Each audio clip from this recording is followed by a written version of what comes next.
I struggled with that. And I think going back, I would have changed a couple of those situations for sure and been even stronger. But a part of me pandered to it because I wanted the funding. I wanted the coaches to have jobs. And there's a responsibility that came with that. And we became prescriptive with players that I know is not me deep down.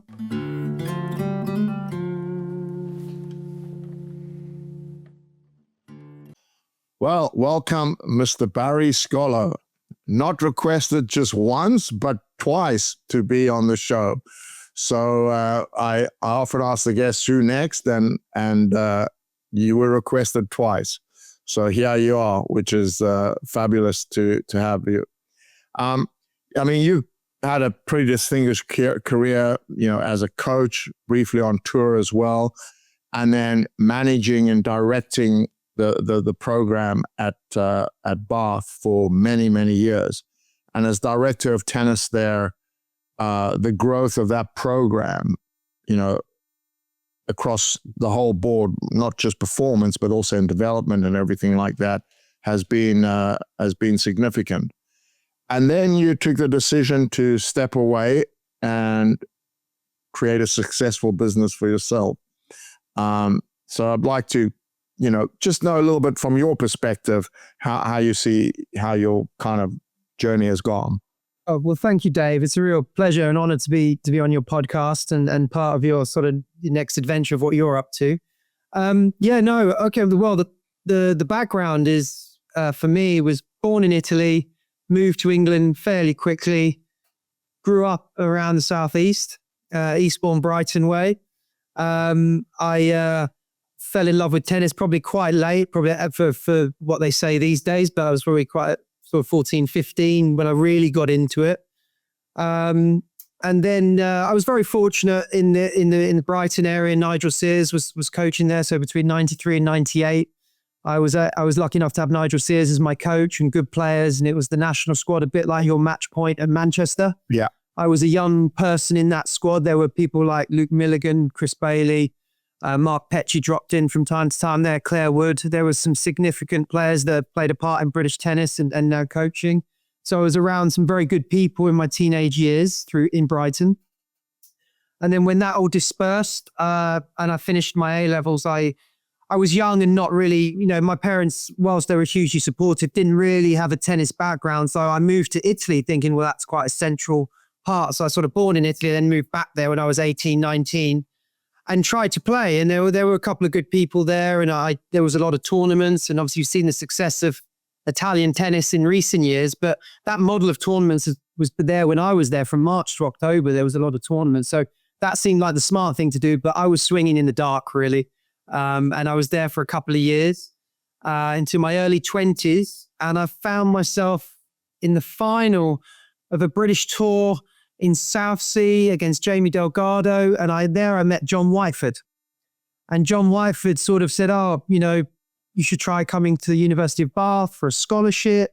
You'd be in the first team, so on and so forth. And literally that was in the summer. A month or two later, I found myself doing a degree at University of Bath, which was a big transition for me. I had an ATP point in singles and doubles, not a lot to write home about. I did a lot of it on my own as well after, I finished in Brighton. So whilst I had my parents' support, I didn't have a lot of coaching support and direction between 19 and 22. And I found myself as a later student at Bath and, a little bit of support, a good group of like-minded people, even though a lot of them for different sports. So there were good players on the team. We had a strong team like Ian Bates, current head of women's tennis, Stuart Rhodes, and a few others. And we won a bit of university level stuff, which was nice. And I really got into the studying. I didn't think I would because I wasn't a great student at school. But as I slowly matured, I found myself throwing myself into my studies and working quite hard and finding it very interesting, especially coaching, the theory of coaching, leadership, psychology, people development, personal development, growth. I really threw myself into that. And I ended up doing a master's degree. So I stayed in Bath to 25. And then there was the LTA Academy was running alongside things. It was based in Bath, Loughborough and Queens at the time when the structure changed. So I was in the right place at the right time. There's an element of luck, but there was an element of throwing myself into absolutely every coaching opportunity, hitting opportunity, covering wherever I could get to. I really did that. And then Simon Jones was running the LTA Academy, and I became like a rookie coach, rookie hitter for that period of time between sort of 04 and 07, sort of part-time role, and then more of a sort of lead coaching role within the academy as a young coach. And I found myself taking trips and traveling and learning very fast. And that's where I met Tito Vasquez, who was sort of, I guess some sort of, I don't know, like a spiritual leader for me, because he had the Latin thing from South America. He reminded me of my dad.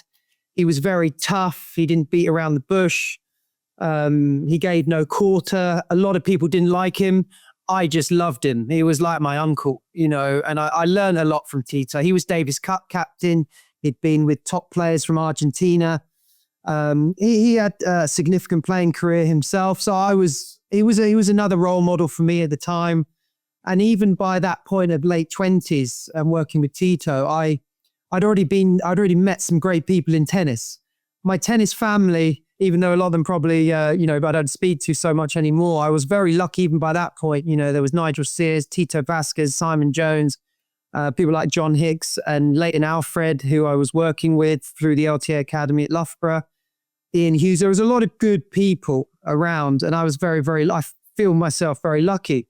And in 2007, the LTA, everything changed again. And the LTA Academy went to HPC, the new model. Roger Draper came in as, I believe, around that time as LTA CEO. And I was asked to apply for the director of tennis. So I was 26, 27, and people like Simon Jones, Ian Bates, a lot of people were moving. The NTC had been built or had been built already for a year, maybe by that time. And people were moving towards London, or everything was changing. And there was a real opportunity for me in Bath. And even though I was still young, I interviewed for the job thinking, I'm never getting this job, but at least maybe I might get head coach or assistant head coach or something. And then another significant person came into my lab, Jed Roddy, who was the director of sport. And he said just what I'd achieved in sort of 6-7 years at Bath, even at my age. And he gave me the job against above people who had 10, 15 years experience on me. And that really sort of changed the trajectory of my life. But in a way, it took me away from coaching in a way, which sometimes I think about quite a lot, where I could have improved my coaching skills further. But it gave me a chance to direct. It gave me a new level of salary. And I just took it on. I just took on the whole directorship, the leadership, the management. I made plenty of mistakes. And then I realized I needed more experienced people in the team. And that's when I turned to someone like yourself, Dave, to come into the team. I was in my early 30s, and I realized I needed some experience and some real tennis knowledge beyond what we were working with juniors. And that's where we met, Dave. Yeah. Probably 09, 2010 time. Yeah, end of 09, yeah. The famous more than 2-hour meeting on the motorway. Just an aside, we met at a motorway service station and ended up speaking for about 4 hours. And then we both left merrily on our way, and we both got a significant fine because you're not allowed to park there for more than 2 hours without being fined. So an expensive first meeting. And I haven't got a lot better since. Yeah. And then, obviously in terms of that, the rest is history, because Bath has really flourished as an academy. Yeah, and then I think with people like yourself, Jim Edgar, Ian McDonald, and a vast array of good players, good facility, top coaches and top players came in. Dan Smethurst, Mel South, Rob Morgan, had Eve Langley. There's so many great coaches I worked with, but also having a head coach like yourself, working with those coaches freed me up to look at other projects. We worked for 14 years together. We hosted the Fed Cup. But beyond that, we hosted many other junior tournaments. We helped grow the game, grow performance. There's a lot of great stories in those 14 years that we worked together there. And then COVID hit, and I was already thinking about moving on, changing things. And to be fair to my wife, Sarah, she'd already developed the small version of our business because she had an MBA. She knew what she wanted to do. And we'd had kids, which was another big transition in life. But then the pandemic hit, and the security of Bath, the security of the role I had, became quite important for 2 or 3 years. Even though I was already starting to think about, should I go part-time? Should I take on a new adventure? Should I do something new with my career? The pandemic hit, and then I had an extra motivation and purpose to see the program back from its heyday, almost my heyday anyway. And then once the pandemic had passed and we got the program back to where it needed to be, and then I knew it was my time to go. And I jumped into our company's called SS Tennis Limited. We provide coaching to schools, private schools. We run camps. We have the performance projects like my mentoring. I still work with the university sector and the university pathway with Alistair Hyam. And yeah, I've been running that for 3 years now. And that brings us very quickly to the present day. But I mean, I know it's a big story, and it's a very good story. My question to you is, what mental models or principles do you draw upon to make better decisions, especially under pressure? It's the decisions you make in life are, we never know where it's going to take us, but they are sometimes very important. And I've just wondered how you navigate that, how when you have a big decision to make, like stepping away from, director of tennis, what are the factors that come into play in your head? Yeah, so it's a great question, Dave. There's a lot to that. I think early on in my early life, my parents, my father came from Italy with £70 in his pocket and me as a baby, really. And he was like, the people were like, all you'll ever be is a waiter. You're Italian, all you'll ever be is a waiter, and so on, and that funny story. But he grew a very successful business. He was very resourceful. And my mum was like, sky's the limit. She was a nurse and an air hostess. And then she was a housewife, but they were like, do whatever you want. You can do anything. And, that was like almost to ridiculous levels. And so when I had probably the first thing with that really was like play tennis as far as you could go. And then the next thing where it really came around was, well, you got to go for the interview for that director of tennis job at Bath. Just go for it, And that's always sits right in the back of my mind. You can read all the management models, you can read all the business mindsets and psychologies, but there was a big element of me, go for it. If it doesn't work out, on to the next. And I think I like to think of that as one of my strengths. And, the failures and mistakes I've made, there's a couple of things I look back on and I would have done differently, but I don't dwell on them for very long. I don't lose sleep over them. And I go for it, move on to the next, go for it, move on to the next. And, bringing someone like yourself and Jimmy in, let's go for it. Let's see what happens. On to the next. Let's host a Fed Cup. Why not? It was totally ridiculous, but it happened. And I think that's been my early attitude to that. And then through reading lots of books, I'm quite a big reader. I get more sophisticated as time went on. I think it was about communication in people. It was trust. It was building rapport, thinking, is this someone I want to work with? Is this someone I want really to work with on the team? And then, through lots of different models and books, and I chopped and changed them over the years, but there was always that abiding thing in the back of my, just go for it. And that's when it came to after the pandemic, let's grow the business with my wife. We work well together. Just go for it. I don't know where it's going to end up, but we're on that journey now. Brilliant. So yeah, Nike, just do it, and Barry Scollo, just go for it. Same messages really, but very powerful. In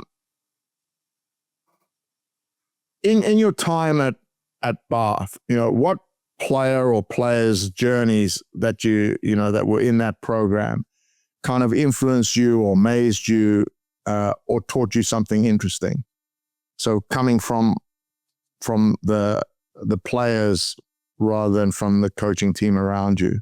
Yeah, I think I've been inspired by many of the players. And I think firstly, when we had just the junior academy, it was just the extraordinary life these kids were leading. and almost sort of being told to lead either if it was by us as an academy or by the LTA through some prescriptive pathway that they thought needed to be 10 hours of this and 5 hours of that. I thought, God, these kids live an extraordinary life. So I was often in awe of them coming out of school, getting changed, getting on the court, going back, doing it again, and keeping it all together. Yeah. And then when we had the senior players, I got fascinated really in the journey beyond 16 and 18, you know. And there was no one particular player, but I will name people like Samantha Murray, Sam Murray, Alyssa Barnett, Luke Johnson, Giles Hussey, Marcus Daniel, and watching their journey from, you know, average professional players struggling at moments, injury at moments, having some of them more successful junior careers than others, but not greatly successful, going on a journey, on their tennis journey, through the ups and downs, through great information and what we gave them and what you gave them.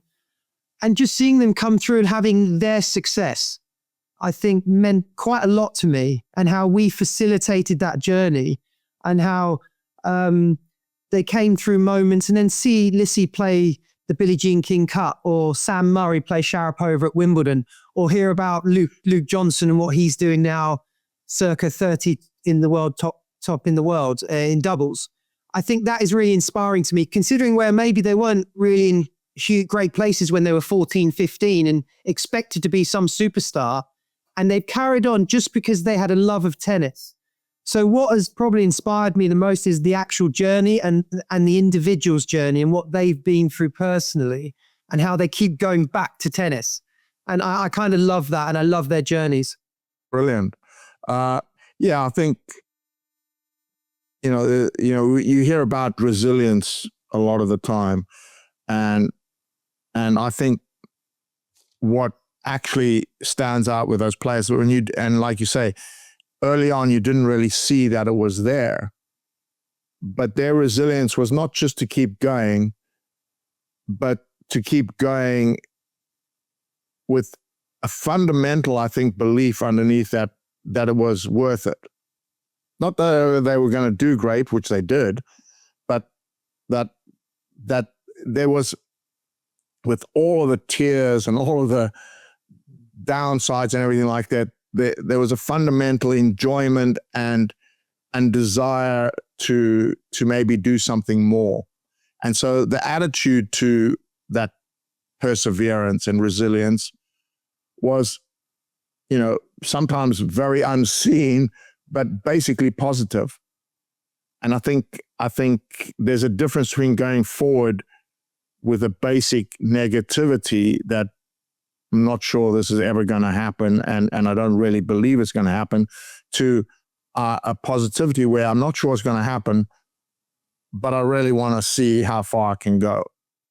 And I think that maybe separates them from some of the others who maybe because of not having that that real desire to see how far they can go, they would quit tennis.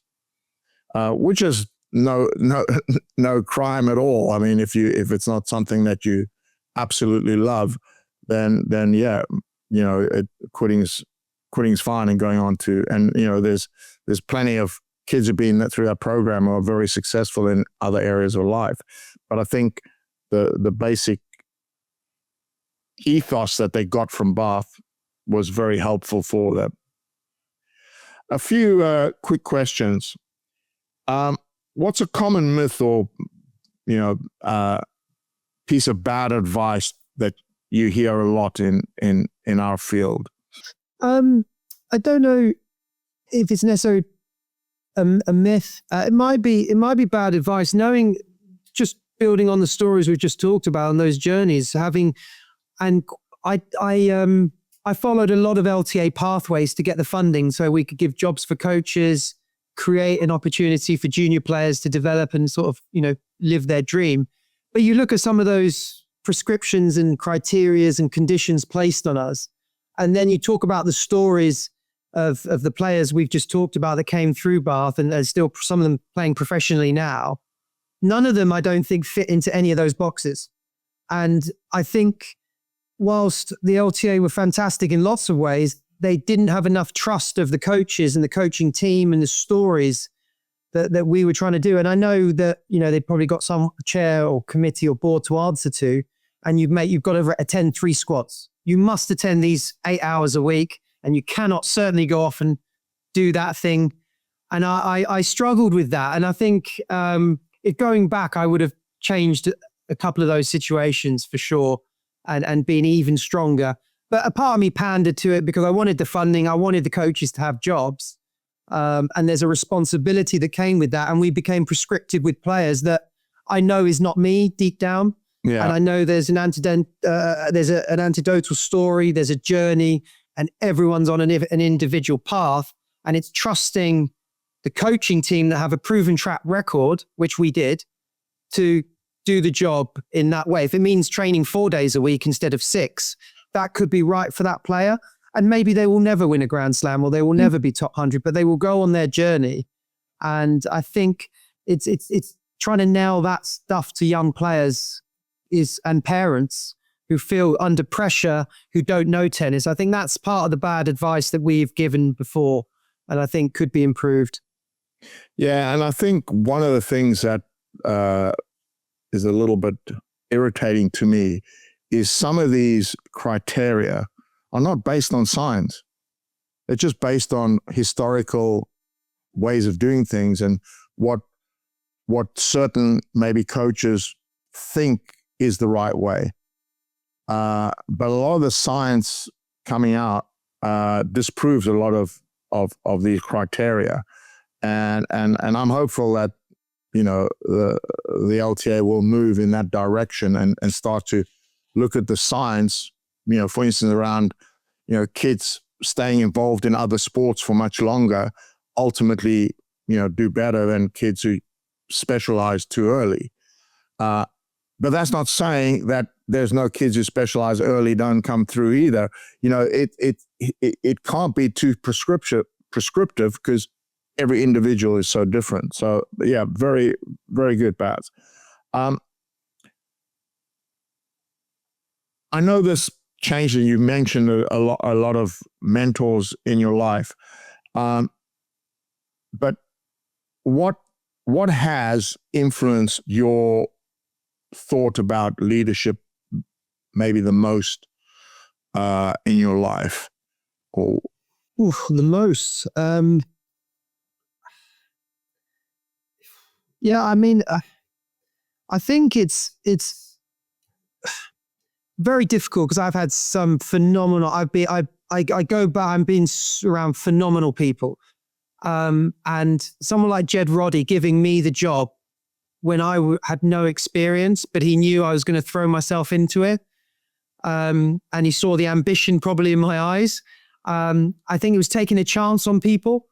I think that and giving them the chance to grow and throwing them in the deep water and seeing if they swim or seeing how that goes. That's not probably in many leadership manuals.